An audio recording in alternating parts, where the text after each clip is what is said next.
Right, hi Hermione. This is our first go at doing a vlog.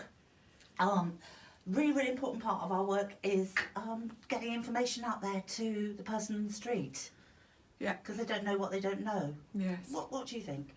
I think it's really important to be informing people of the climate we're in relation to death and dying at this time, because it's a complicated climate. I think it's quite important that people do get the facts, and so that they're prepared for what they might encounter in a hospital situation, for example. So these are hard facts, they're difficult for people to hear. And I'm not implying any criticism when I say these things, because I know that health professionals are doing their absolute best in all sorts of difficult situations.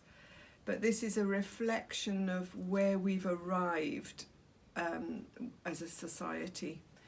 And so examples, I'll give you some examples. Examples are that it's increasingly common for very frail elderly people, and sometimes very ill people, to be subjected to what we call CPR, which is Cardio Pulmonary Resuscitation.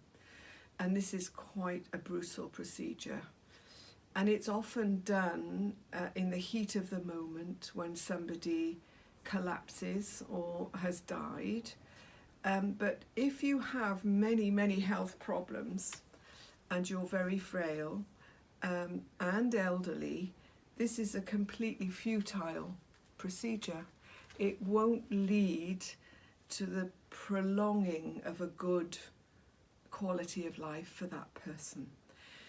So I feel very unhappy and distressed by the amount of time that's being taken up with this in hospitals. And paramedics also are duty bound to do this kind of resuscitation if they're called to see somebody in a nursing home, for example, or in their own home. So we do need to be aware that CPR is widely used, and in the right context for a younger, healthier person, it can be miraculous. But across the board, the success rate is pretty poor, even for younger, healthy people. But I think it's a kind of real mistake that we're inflicting this on elderly, frail people without any hope of a good quality of life.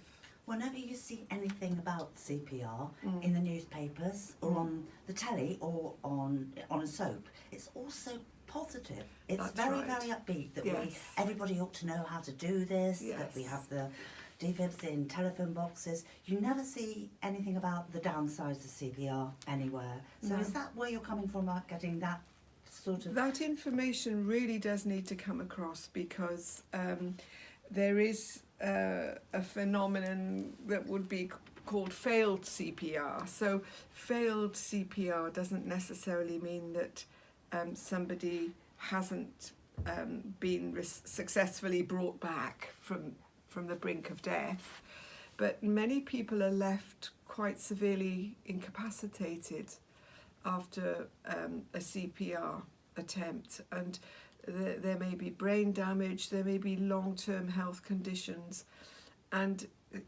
certainly among the younger population, if CPR doesn't go well, but that person is revived, there are many people in long-term health facilities with pretty poor quality of life, who are not able to communicate, who are not able to manage anything for themselves. So we don't talk about that. You know, when we watch Holby City, we only see the miraculously successful result, and that somebody comes back to full functioning normal life in a wonderful way. That kind of thing is fairly rare, actually, that somebody comes back completely, fully unscathed from that. I'm just interested to hear as well that I've heard paramedics and nurses actually do not want to do CPR, but feel obligated. Well, I know paramedics are obligated to do that. Your views on that? Yes, I know that there are many paramedics that are feeling quite distressed by this sort of policy decision, if you like, this protocol that says you must resuscitate unless there is a do not resuscitate form immediately available. And this is one reason why, as citizens, we do need to talk to our doctors about what our wishes might be in this kind of situation. But the rules are basically that if this person is still warm, then they will attempt resuscitation. And it strikes me as being a very high risk thing to do, because we don't know how long that person's been without a pulse, and whether they're going to have enough oxygen in their system, their breathing has collapsed. So I think it's a pretty high risk strategy, and certainly for frail elderly people, it's a horrible onslaught, and always will result in broken ribs if it's done correctly, and it's not a very pleasant way for somebody to have their life extended, perhaps for another few weeks or months of continuing poor health.